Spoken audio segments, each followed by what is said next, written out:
이영림이라고 하는 한의사가 있습니다.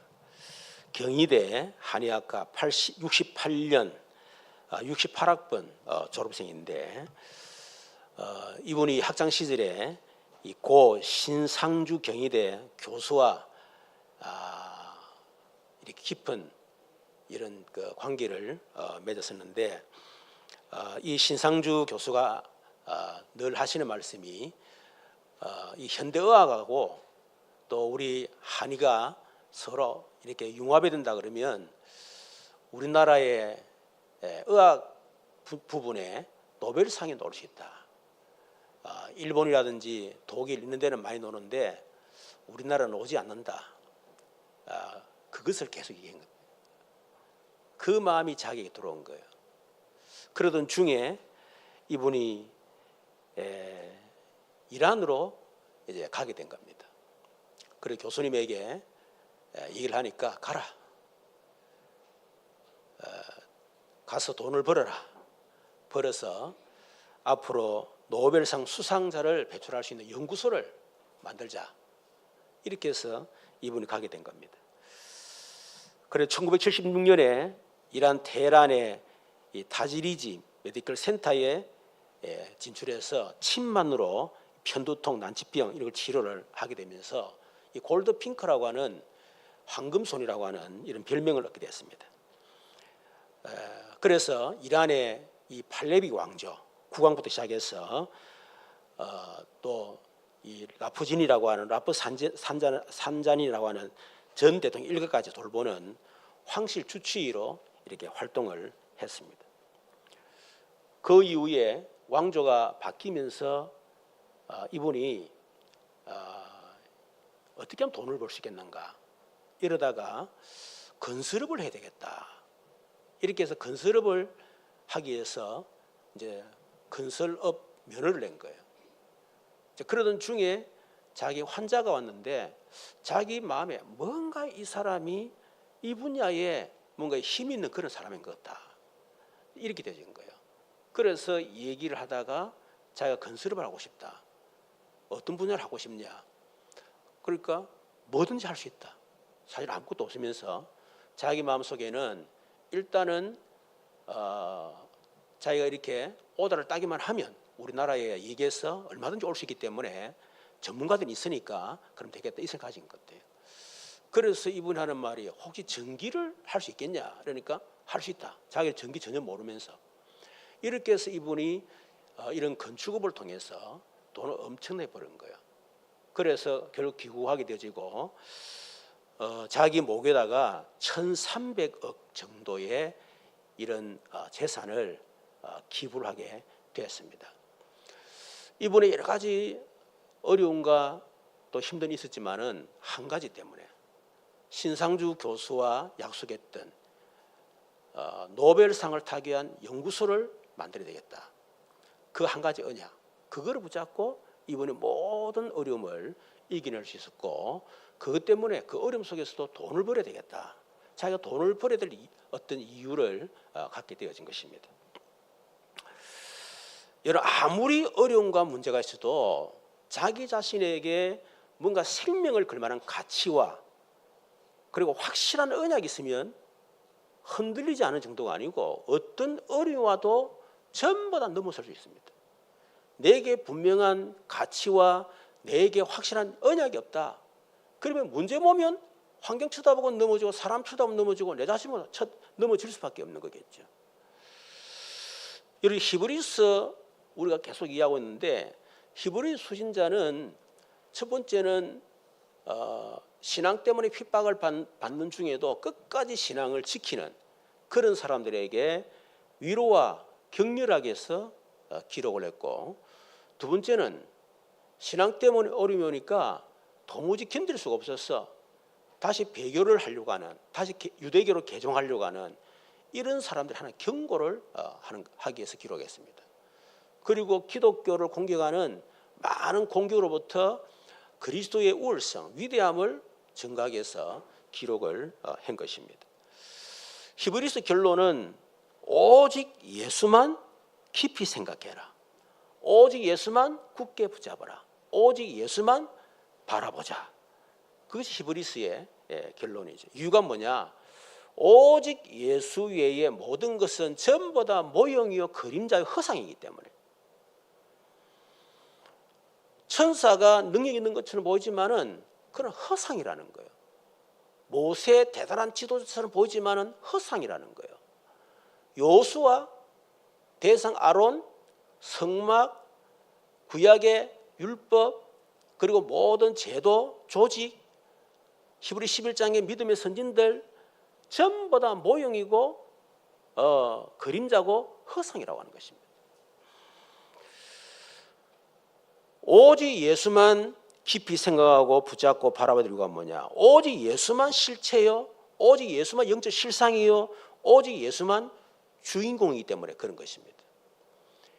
히브리 2장 14, 15절에 사망의 세를 잡은 자, 마귀를 멸하시고 마귀에게 죽음의 두려움의 종로를 하고 있는 우리를 영원히 그것에 해방시킬 수 있는 영적 실상 주인공은 오직 예수밖에 없다. 히브리서 9장 11절 14절 우리의 모든 죄와 우리의 더러워진 양심에서 우리를 영원히 해방시키는 길도 오직 예수밖에 없다. 하나님을 만날 수 있는 새롭고 산 길도 오직 예수밖에 없다.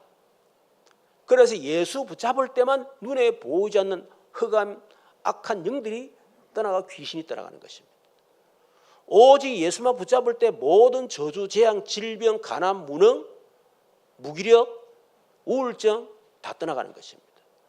오직 예수만 붙잡을 때 하나님 우리 응답하시고 우리에게 하나님 역사하시는 것입니다. 그래서 오직 예수만 생각하고 붙잡고 바라봐라, 그 얘기를 계속하고 있는 거죠. 여러분, 오늘 본문에 보면 3번 나타나다라고 하는 것이 3번 나옵니다. 25절에 나타나시고, 26절에 나타나셨느니라, 28절에 나타나시리라. 우리는 3번에 나타나신 그리스도, 그게 어떤 의미인가 하는 좀 생각을 해야 되겠습니다.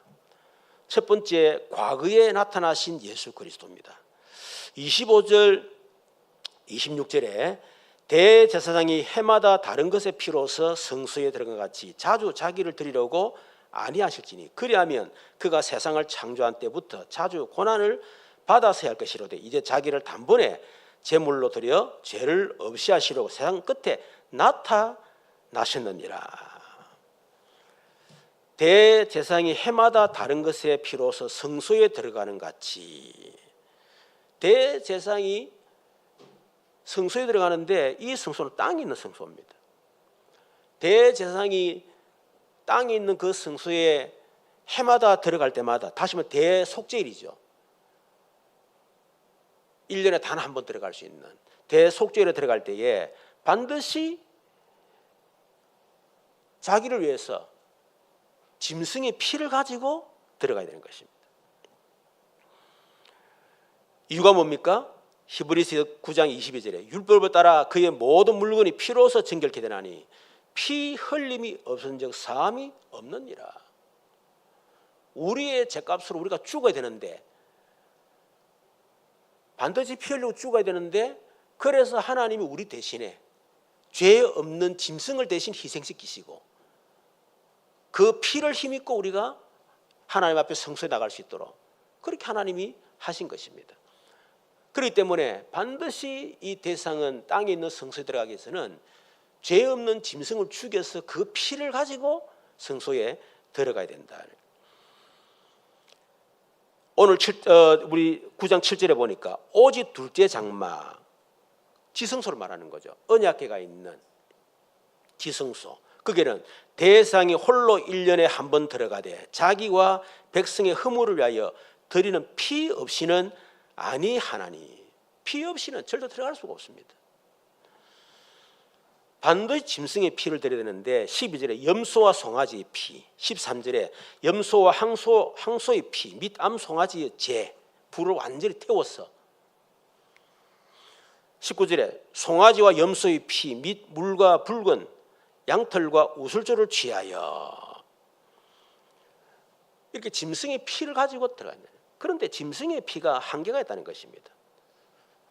9절에 보니까 이 장막은 현재까지 비운이 이에 따라 드리는 예물과 제사는 섬기는 자를 그 양심상 온전하게 할 수 없나니.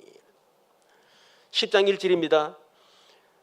율법은 장차 좋은 일의 그림자일 뿐이요 참 형상이 아니므로 해마다 늘 드리는 같은 제사로는 나오는 자들을 언제나 온전하게 할 수 없느니라. 10장 3절에 그러나 이 제사들에는 해마다 죄를 기억하게 하는 것이 있나니. 죄를 없애는 게 아니고 자꾸 죄를 기억하게 만든단 말이에요. 10장 11절에 제사장마다 매일 서서 섬기며 자주 같은 제사를 드리되 이 제사는 언제나 죄를 없게 하지 못하거니와. 근본적인 죄를 없앨 수 없다는 것입니다. 10절에 보니까 오늘 본문 9장 10절입니다.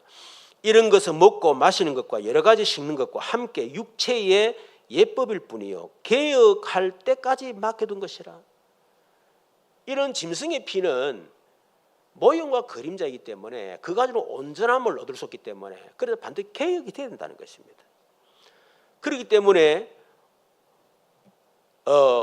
오늘 24절에 그랬죠. 이제 자기를 단번에 제물로 드려 죄를 없이 하시려고 세상 끝에 나타나셨느니라. 만일 짐승의 피를 가지고 우리의 죄를 온전하게 해결하고 양심에서 해방을 시킬 수 있다 그러면 굳이 예수님이 이 땅에 오실 이유가 없는 것입니다. 그 짐승의 피는 한계가 있기 때문에 그래서 자기를 단번에 제물로 드려 죄를 없이 하시려고 세상 끝에 나타나셨느니라.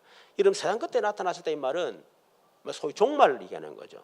종말은 예수님의 초림부터 예수님 재림까지 전체를 우리가 종말을 합니다. 예수님의 재림은 종말의 시작이죠. 예수님의 재림은 종말 중에 종말이죠. 종말지 종말 그러잖아요. 그 지금은 종말을 향해서 종말지 종말을 향해서 계속 나가고 있는 것입니다. 그런데 여기서 말하는 이 세상 끝이란 말은 예수님의 초림을 말하는 거예요. 여러분 세상 끝에 나타나셨느니라 할 때에 나타나셨느니라 이거는 완료입니다. 요한복음 1장 18절에 본래 하나님을 본 사람이 없으되 아버지 품속에 있는 독생하신 하나님이 나타내셨느니라. 과거를 얘기하는 거죠. 완료. 이미 끝난 사건이죠. 여러분 예수님이 하나님이신데 그분이 육신을 입고 이 땅에 오신 이유가 뭡니까? 보이지 아니하신 하나님이 보이는 하나님으로 이 땅에 육신을 입고 오신 이유가 뭐냐는 겁니다. 자기를 단번에 제물로 드려 죄를 없이 하시려고. 여러분 죄를 없애려고 그러면 반드시 죄 없는 인간이 됩니다. 그런데 이 세상에는 죄 없는 인간이 없습니다. 창세기 3장에 범죄한 아담 이후로 태어나는 사람은 전부 다 죄인입니다. 로마 3장 23절에 모든 사람이 죄를 범하였음에 하나님 영광에 이르지 못하더니. 그런데 죄가 없는 분은 한 분밖에 없습니다. 하나님밖에 없습니다. 그래서 죄 없으신 하나님이 인간의 몸을 입고 오신 거예요. 무엇 때문에? 우리 죄값으로 자신이 죽기 위해서. 그래서 반드시 우리 죄값으로 그분이 죽어야 됩니다. 그래야 우리 죄가 용서받는 거예요. 그 말은 무슨 말입니까? 하나님이 우리를 얼마나 사랑하시는지, 우리를 죄에서 구원하시기 위해서 하나님 자신이 인간의 몸을 입고, 다르게 말하면 죄인의 몸으로 오셔서, 죄인은 아니지만은 우리의 죄를 대신 담당하시고 죄인이 되셔서 우리가 죽어야 되는데 자신 대신 죽으시고 우리를 구원하시기 위해서. 그래서 그분이 이 땅에 오신 것입니다. 그걸 보고 초림이라고 하는 것입니다. 단번에 자기를 들여 이루셨습니다. 여러분 7장 27절에 그는 저 대상들이 먼저 자기 죄를 위하고 다음에 백성의 죄를 위하여 날마다 제사 드리는 같이 할 필요가 없으니. 율법으로 정한 제사들은 백성들의 죄를 위해서 속죄 제물을 드리기 전에 먼저 자기를 위해서 속죄물을 드려야 돼요. 근데 날마다 해야 돼, 날마다. 왜? 날마다 죄인이기 때문에. 그런데 예수 그리스도는 그렇게 할 필요가 없다. 이는 그가 단번에 자기를 들여 이루셨습니다. 단 한 번의 죽음을 통해서 완전히 끝냈다는 것입니다. 그렇기 때문에 반복적으로 할 필요 없다. 12절 14절에 염소와 송아지 피로 하지 아니하고 오직 자기의 피로 영원한 속죄를 이루사 단번에 성소에 들어가셨느니라. 여러분, 예수 그리스도의 피는 우리에게 영원한 속죄를 주는 피입니다. 그 효력이 영원하다는 것입니다. 또 해야 되고 또 해야 되고 또 예수가 필요하고, 여러분, 그게 아닙니다. 영원한 속죄를 이루사 단번에 성소에 들어가셨느니라.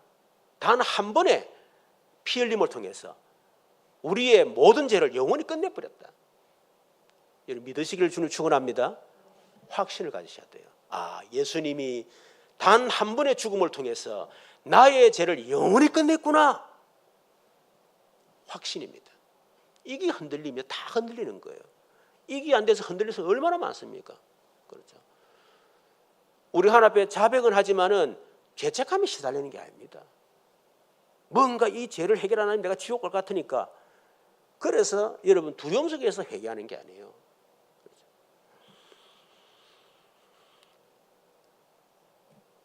13절에 염소와 항소의 피와 및 암송아지의 죄로 부정한 자에게 뿌려 그 육체를 정결하게 거룩하게 하거든. 구약시대 그랬죠.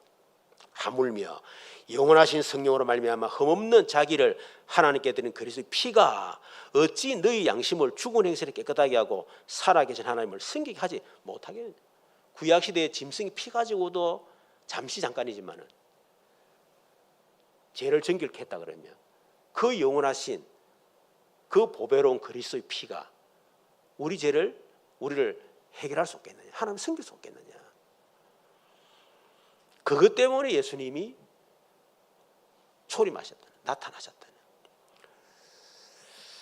두 번째, 현재 나타나시는 예수 그리스도입니다. 23절에 그러므로 하늘에 있는 것들의 모형은 이런 것들로서 정결하게 할 필요가 있었으니 하늘에 있는 그것들은 이런 것들보다 더 좋은 제물로 할지니라. 하늘에 있는 것들의 모형은 이런 것들로서 정결하게 할 필요가 있나니, 땅에 있는 성막을 말하는 거죠. 앞에 보면 우리 18절에서 22절에 보면 이러므로 첫 언약도 피 없이 세운 것이 아니니 모세가 율법대로 모든 계명을 온 백성에 말한 후에 송아지와 염소의 피 및 물과 붉은 양털과 우슬초를 좋아하여 그 두루마기와 온 백성에 뿌리며 이르되 이는 하나님이 너희에게 명하신 언약의 피라 하고 또한 이와 같이 피를 장막과 성기는 일에 서는 모든 물건에 뿌렸느니라. 율법을 따라 그의 모든 물건이 피로서 정결케 되나니 피 흘림이 없은즉 사함이 없느니라. 그래서 땅에 있는 모든 이 성막뿐만 아니고 성막 안에 있는 성물들 전부 다 피로서 정결케 되어진다는 것. 그런데 하늘에 있는 그것은 이런 것들보다 더 좋은 제물로 할지니라. 염소와 송아지 피로 하지 아니하고 어떻게 해요? 오직 자기의 피로. 그것이 더 좋은 제물인 것입니다. 히브리 7장 22, 28절 보니까 그는 대제사장들이 먼저 자기 죄를 위하고 다음에 백성의 죄를 위하여 날마다 제사를 드린 같이 할 필요가 없으니 이런 그가 단번에 자기를 들여 이루셨습니다. 짐승 피하고는 비교가 안 되는 거죠. 더 좋은 제물. 율법은 약점을 가진 사람들을 제사장으로 세웠거니와 율법 위에 하신 맹세의 말씀은 영원히 온전하게 되신 아들을 세우셨느니라. 구약 시대에 율법으로 세워진 대제사장 혹은 제사장들은 무식하고 미혹도 잘 당하고 연약에 휩싸이는 사람입니다. 그렇기 때문에 늘 백성들의 죄를 속죄하기 전에 자기를 위해서 먼저 짐승의 피를 잡아야 되는 거예요. 그런데 예수님은 영원히 온전하신 하나님의 아들이시다. 이분이 자신이 우리에게 제물 되셔서 우리를 위해서 된 십자가에 죽으셨다고 하는 것입니다. 그래서 이 땅의 장막, 성막은 짐승의 피로 하지만은 그러나 하늘에 있는 장막은 그보다 더 좋은 제물이신 온전하신 하나님의 아들 되신 예수 그리스도 그 피로 온전게 된다. 베드로전서 1장 18절 19절에 보니까 너희가 알거니와 너희 조상이 물려준 헛된 행실에서 대속함을 받은 것은 은이나 금이나 금같이 없어질 것으로 된 것이 아니요 오직 흠없고 점없는 어린 양 같은 그리스도의 보배로운 피로 된 것이니라. 저와 여러분 구원받은 것은 이 세상 은과 금이 아닙니다. 그렇죠? 은과 금도 없어지는 거예요. 영원하지 않습니다. 그거 가지고 우리 인간의 근본 문제, 사단 문제, 죄 문제, 하나님을 떠난 문제를 해결할 수 없다 그 말이죠. 그렇기 때문에 은과 금이 아니라 오직 흠없고 점없는 어린 양 같은 그리스도의 보배로운 피로 됐다. 저번 주에 얘기했습니다마는 왜 예수님이 보배로운 피를 우리를 위해 흘려주셨느냐. 우리가 보배로운 존재이기 때문에 자신의 보배로운 피를 대신 흘려서 우리 대신에 자신을 내어줄 만큼 우리가 보배로운 존재예요. 아유 목사님 난 안 그러는데요. 나는 쓰레기인데요. 그렇지 않습니다. 내가 볼 때는 그렇게 보이지만 하나님 볼 때는 하나님 눈에 그렇게 아닙니다. 그렇죠. 여러분 손주들 보세요. 자식들 키울 때는 잘 몰랐어. 어떻게 보면 내 상처가 있어가지고 어떤 보상 심리가 있어가지고 애들을 저도 악착같이 잘 키워야 되겠다 가지고 욕심으로 뭐 그렇게 귀한 줄 모르잖아. 그리고 또 특히 남편들은 그 당시에는 일단 가정을 살려야 되니까 먹고 살아야 되니까 뭐 자식을 돌볼 시간이 어디 있습니까? 뭐 그걸 보배론도 잘 모르고 막 어떻게 보면 살았어. 근데 손주를 낳고 보니까 뭐 얼마나 귀여운지 진짜 보배로 같은 존재예요. 이게. 남이 볼 때 아이고 이제 못생겼다. 뭘 못생겨. 지 눈에 못생겨. 내가 볼 때는 막 너무 잘생겼어. 또 천재 같아. 뭘 하는 거 보면 와 이게 보통이 아니다. 천재 같아 하면서 착각하는 거예요. 왜냐면 내 손주니까. 그렇죠. 하나님의 눈에 볼 때는 여러분은 보배로운 존재입니다. 여러분 자신에게 한번 고백하십시다. 나는 보배로운 존재다. 옆에 사람에게 당신은 보배로운 존재입니다. 당신은 존귀한 분입니다. 당신은 사랑받을 분입니다. 하나님의 사랑을 우리가 받을 사람이랍니다. 그래서 자기의 보배로운 피로 하늘 성소에 들어가셨다. 24절에 그리스도께서는 참것의 그림자인 손으로 만든 성소에 들어가지 아니하시고, 여러분 예수님 한 번도 땅에 있는 성소에 들어간 적이 없습니다.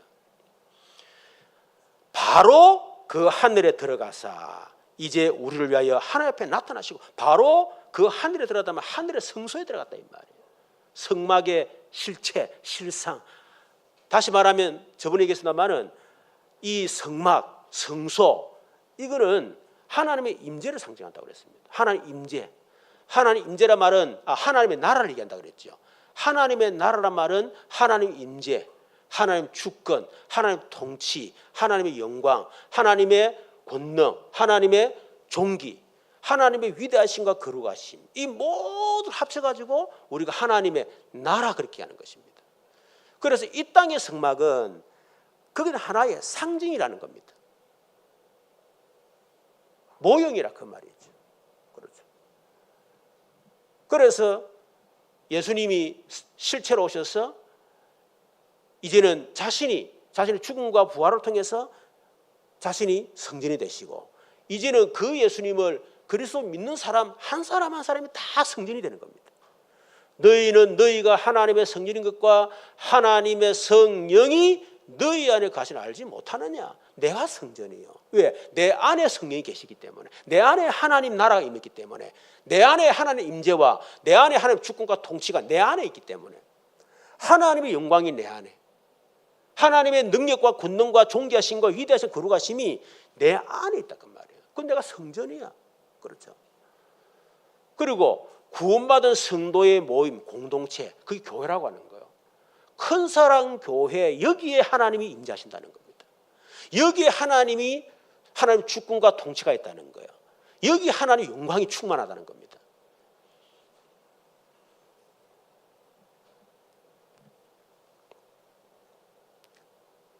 그래서 그리스도께서 참것에서 그림자인 손으로 만든 성소에 들어가지 아니하고 바로 그 하늘에 들어가사 들어가서 뭐 하신다는 겁니까 지금? 이제 우리를 위하여 하나님 앞에 나타나시고, 보이지 아니하신 하나님이 보이는 인간으로 나타나신 사건, 우리를 죄를 없애기 위해서 초림. 그런데 그 예수님이 그리스도 일을 마치시고 승천하셨습니다. 하늘 성소에 들어가셔서 하나님 앞에 자기를 나타내시는데 어떻게 해요? 우리를 위하여 하나님 앞에 나타나시고. 여러분, 하나님 앞에 나타나시고 이 말은 우리 오늘로 보게 되면 부정과거 수동입니다. 단회적인 사건, 반복이 아니고 딱 한 번의 사건. 여러분, 예수님의 성천 그거는 단회적인 사건입니다. 두 번, 세 번 할 필요 없어요. 예수님 죽음도 단회적인 사건, 성육신도 단회적인 사건이에요. 마가복음 16장 19절에 보니까 주 예수께서 말씀을 마치신 후에 하늘로 올려주사 하나님 우편에 앉으시느니라. 지금 성천하신 그 예수님이 지금 하나님 보좌 우편에 앉아 계신다. 그런데 그 앞에 보면 이제 우리를 위하여 하나님 앞에 나타나시고, 이제가 뭡니까? 지금 말하면 지금도 이 말인데 시간 부사죠. 현재 부사. 분명히 예수님이 단 한 번의 사건으로 성천하시고 하늘 보좌 우편에 앉으셨는데, 근데 지금 그 보좌에 앉으신 그 예수님이 지금 뭐 하신답니까? 우리를 위하여. 그걸 보고 중보, 그렇게 얘기하는 것입니다. 15절에 보니까 이로 말미암아 그는 새 언약의 중보자시니. 로마서 8장 34절에 누가 정죄하리요? 죽으실 뿐만 아니라 다시 살아나신 이는 그리스도 예수시니 그는 하나님 우편에 계신 자요 우리를 위하여 간구하시는 자시니라. 중보자. 지금도 우리를 위해서 하나님 보좌 우편에서 계속 우리를 위해서 간구하시고 우리를 중보하신다는 것. 저와 여러분이 살다 보면 넘어질 때가 있습니다. 그때 실망할 필요가 없습니다. 하늘을 쳐다보십시오. 보좌에 앉아 계신 예수님. 넘어진 나를 위해서 나를 붙드시고 나를 위해서 다시 일어서라고 내게 힘을 주시고 하나님께 간구하는 그 중보자신 예수 그리스도, 그분을 바라고 다시 일어서는 겁니다. 때로는 연약하다 생각될 때가 있습니다. 너무 무능하고. 그때마다 보좌 우편에 앉으셔서 우리에게 힘을 주시는, 능력을 주시는 그 주님을 바라보고 다시 우리가 힘을 얻는 것입니다. 때로는 살다 보면 도와줄 사람이 없습니다. 아무도 나를 도와주는 사람이 없다라고 생각이 들 때가 있습니다. 부모님도 도와줄 수도 없고 자식도 도와줄 수도 없고 어떤 사람도 나를 도와줄 수 없는 그런 때가 있단 말이에요. 그때도 사람 쳐다보고 낙심하는 것이 아니고 지금 하나님 보좌 우편에서 나를 쳐다보고 일어서서 나를 도와주시는, 나를 지켜보시는, 나와 함께 하시는 그분을 바라보고 우리가 힘을 얻고 다시 걸어가는 것입니다. 때로는 우리는 외로울 때도 있습니다. 때로는 낙심될 때도 있습니다. 마찬가지. 외로울 필요도 없고 낙심할 이유도 없는 거예요. 왜? 보좌 우편에 계신 그 주님이 지금 나와 함께 하시기 때문에. 이 사실을 꼭 믿으시고 지금 하나님 보좌 우편에서 우리를 위해서 중보하시는 그 그리스도를 붙잡고 여러분 힘을 얻으시기를 주님의 이름으로 축원합니다. 세 번째, 미래에 나타나실 예수 그리스도입니다. 27, 28절입니다.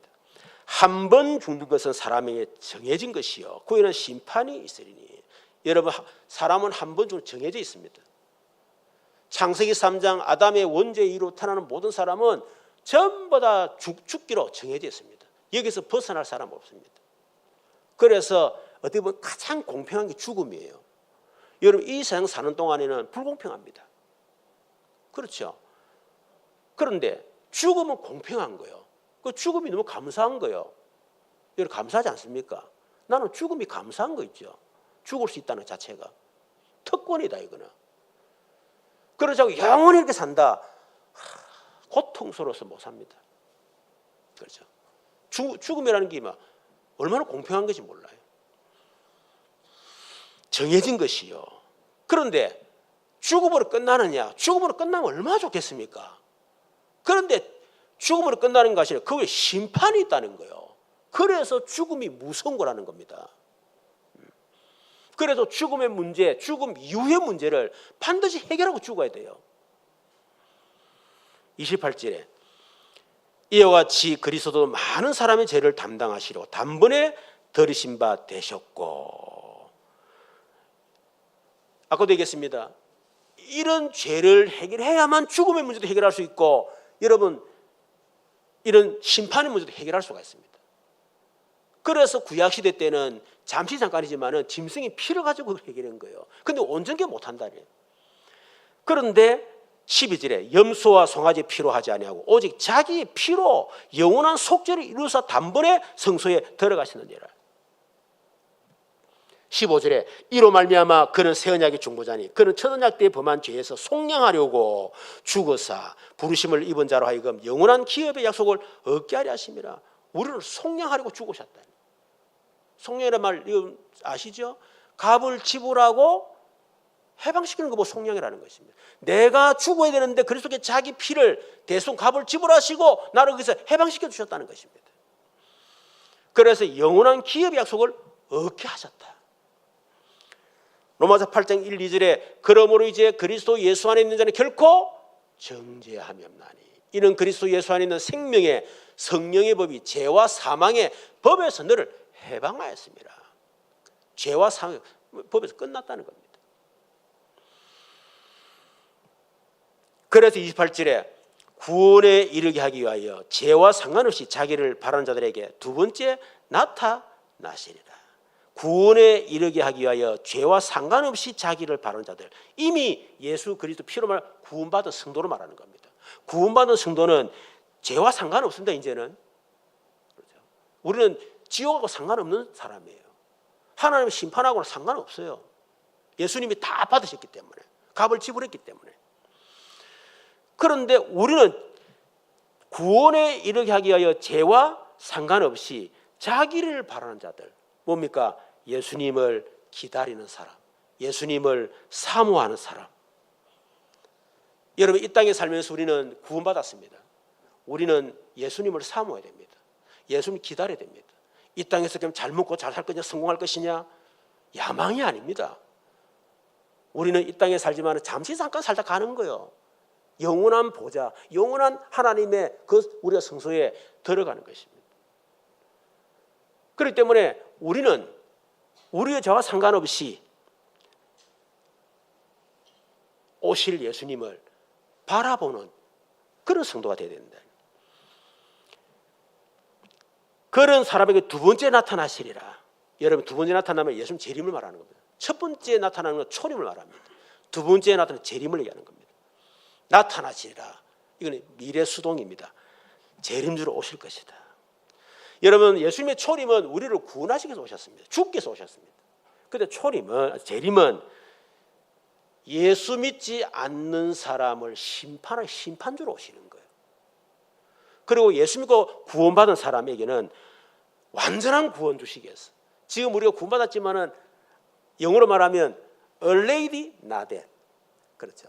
구원받았지만 사실 아직 아니에요. 우리 하나님 나라 소유했지만은 이 하나님 완전한 하나님 나라가 아닙니다. 그래서 우리는 하나님 나라를 바라보고 가는 거 아닙니까? 그래서 완전한 구원, 그리고 우리에게는 상급을 주시기 위해서 예수님이 재림하신다는 겁니다. 여러분, 바울은 이 상급을 사모했습니다. 나의 달려갈 길과 주 예수께 받은 사명, 그것을 내가 감당했는데 하나님 내게 의의 면류관을 예비된 의의 면을 주실 것이다. 여러분, 우리에게 하나님이 내게 주실 의의 면을 그걸 사모해야 됩니다. 내가 주를 위해서 복음을 위해서, 전도를 위해서, 교회와 성도를 위해서 여러분이 헌신하고 눈물을 흘리며 하나님 앞에 했던 그 모든 헌신, 섬김, 여러분, 거기에 대한 하나님께서 우리 의의 면류관을 주신다는, 그걸 우리가 사모해야 되겠지. 여러분, 구원받은 성도는 예수님의 재림을 사모해야 됩니다. 데살로니가서 4장 13절 18절에 보니까 형제들아, 자는 자들에 관하여는 너희가 알지 못하면 우리가 원하지 아니하노니. 자는 자들은 죽음을 말하는 겁니다. 여러분, 기독교는 죽었다 말하지 않습니다. 잔다 그렇게 얘기합니다. 잔다 말은 다시 살아난다는 것을, 일어난다는 것을 전제로 하는 거죠. 그래서 형제들아, 자는 자들에 관하여는 너희가 알지 못함을 우리가 원하지 않으니 이는 소망 없는 다른 일 같이 슬퍼하지 않게 하라 베라.